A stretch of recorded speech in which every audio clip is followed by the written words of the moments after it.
మనల్ని ప్రేమించి మన కొరకు కలవరి శిలువలో ఆయన రక్తమును ప్రాణమును మన కొరకు రక్తము చిందిస్తూ వచ్చాడు, ప్రాణమును పెడుతూ వచ్చాడు. ఆయన 2024 సంవత్సరాల క్రితము ఈ భూమి మీద జన్మించిన యేసు క్రీస్తు ప్రభువు కొరకు ప్రపంచం అంతా కూడా క్రిస్మస్ జరుపుకుంటారు. కాబట్టి మిమ్మల్ని కూడా ప్రేమపూర్వకంగా క్రిస్మస్ శుభాకాంక్షలుగా ప్రకటిస్తున్నాం. యేసు క్రీస్తు అందరికీ ప్రభు అయినాడు. యేసు క్రీస్తు ప్రభువారు లోకరక్షకుడు. యేసు క్రీస్తు మానవులందరినీ క్షమించుటకు అధికారం గల దేవుడు.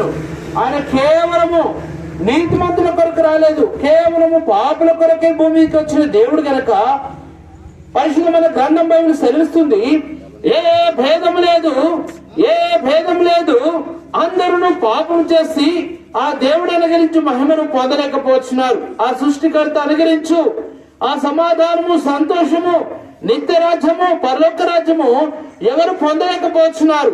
కాబట్టి ఆ యేసు క్రీస్తు ప్రభువారు ప్రేమతో పిలుస్తున్నారు. ప్రయాసపడి పాప భారం మోసుకొనుచున్న సమస్త జనులారా న్యాయతకు రండి, నేను మీకు విశ్రాంతిని, సమాధానము, సంతోషమును ఇస్తానని యేసు క్రీస్తు ప్రభువారు ప్రేమతో పిలుస్తున్నారు.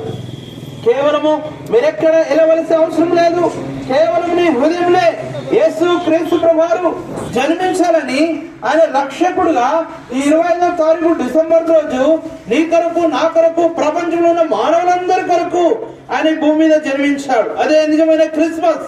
కాబట్టి యేసు ప్రభువా నా కొరకు భూమి మీదకి నీవు దిగివచ్చి నన్ను రక్షించడానికి, నన్ను విడిపించడానికి నీవు మా కొరకే కలవరి శిలువలో ప్రాణం పెట్టి చనిపోయి తిరిగి లేచినావు. నేను నమ్ముచున్నా, నేను పాపినయ్యాని నీ హృదయంలో యేసు క్రీస్తు ప్రభువాన్ని రక్షకుడుగా, ఆయనని రక్షకుడుగా జన్మిస్తాడు. కాబట్టి ఆ యేసునందు నీవు కేవలము నీ నోటి ద్వారా ఒప్పుకోవడం ద్వారా నీకు పాప క్షమాపణ దొరుకుతుంది, నిత్య సమాధానం, సంతోషం దొరుకుతుంది. ఆ యేసు క్రీస్తు ప్రభువారు ఉచితంగా ఇస్తారు. యేసునందు విశ్వాసం వస్తే నీవును నీ ఇంటి వారును గొప్ప ఆత్మరక్షణ పొందుతారు.